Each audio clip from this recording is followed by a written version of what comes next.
विधानसभेच्या जागा वाटपासाठी एकीकडे महायुतीच्या चर्चेला वेग आलेला असतानाच उपमुख्यमंत्री देवेंद्र फडणवीस यांनी अजित पवारांच्या राष्ट्रवादीबद्दल एक खळबळजनक वक्तव्य केले।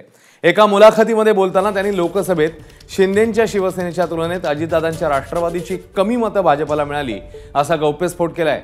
मात्र जिथे शिंदेंच्या शिवसेनेचा आणि अजितदादांचा उमेदवार होता त्यांना भाजपची मतं मिळाली असाही दावा केलाय। विशेष म्हणजे लोकसभा निवडणुकीत भाजपला अजितदादांमुळे फटका बसला असा आरोप संघाने केला होता।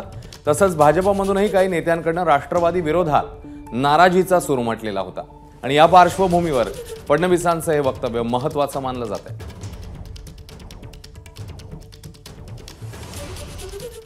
या संदर्भामध्ये देवेंद्र फडणवीस नेमकं काय म्हणाले आहेत बघूया।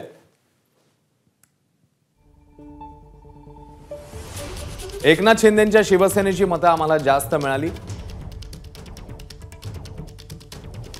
त्या तुलनेत अजित पवारांच्या राष्ट्रवादीची मतं आम्हाला कमी मिळाली।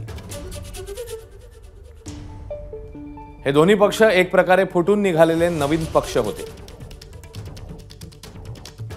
यातून मतं आमच्याकडे हस्तांतरित करणं कठीण काम होतं। आमच्यासाठी ते कठीण काम नव्हतं, आम्ही स्थिर पक्ष होतो।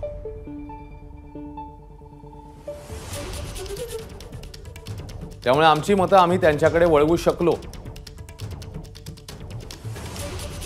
विधानसभेत ते नक्कीच मतं आमच्याकडे वळवू शकतील असंही फडणवीस म्हणाले आहेत। एबीपी माझा, उघडा डोळे बघा नीट।